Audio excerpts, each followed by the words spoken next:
So Boris Johnson, Dominic Cummings, Michael Gove, they are intent on kicking off a war with the EU to distract from their current absolute mismanagement of both coronavirus and Brexit. So this is why you're seeing not only news about breaking international law, but also today in an almost celebratory piece in the Sunday Telegraph, you've got the intention to break our relationship with the human rights agreements that we have with Europe and elsewhere.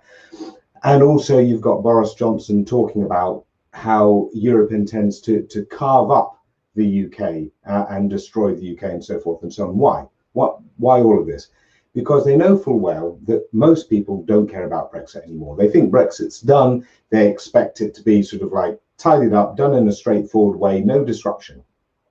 But disruption is coming. Even if they get a deal, they know that that's going to cause a lot of disruption and a lot of suffering. And the only way people are going to take suffering is if they think they're doing it for a cause. So that cause has to be, you know, Britain is threatened by our neighbors. Britain is threatened by Europe. You have to be angry. You can take any pain you like when you're angry about something and you're doing it for a national cause. So it was always their intention to whip up this country against our European neighbors in order to put enough fire in the belly so that we could take the pain of what they're about to serve us up, right?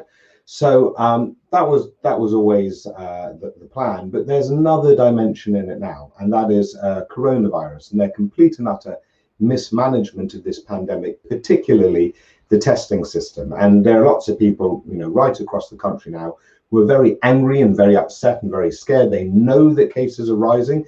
They don't understand what the rules have been before. They kind of get this rule of six thing, but overall they know it's been a mess, and they know that if you need tests, you can't go and get one. I mean, my sister had this same problem just yesterday. Symptoms, ordered a test, no code back, on the phone for over an hour, and then told that, oh, go along anyway without a code. And then she went along anyway without a code. No, you can't get one without a code. We'll see if we can get a code for you from elsewhere, but you have to go away from all of that. Lots of people are suffering from that. Think about if the government was not talking about how the EU is trying to destroy our country, or whatever mythological thing they're concocting, then what would we be talking about? We'd be talking about this government's abject failure to do the basics.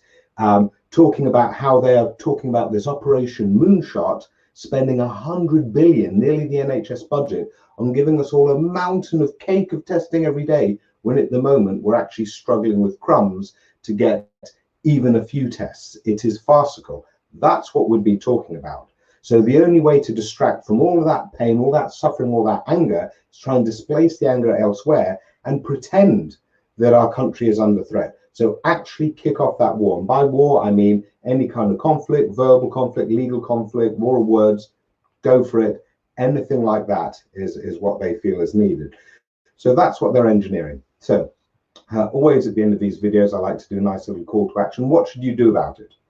Write to your MP, and write to your MP about the testing situation and the coronavirus situation.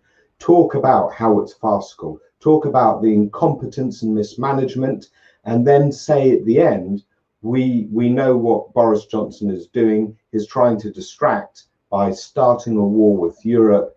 In fact, what it goes to show is he cares more about his fights with Europe than he does about people like me and my family and our suffering at the moment. That's how you need to phrase it.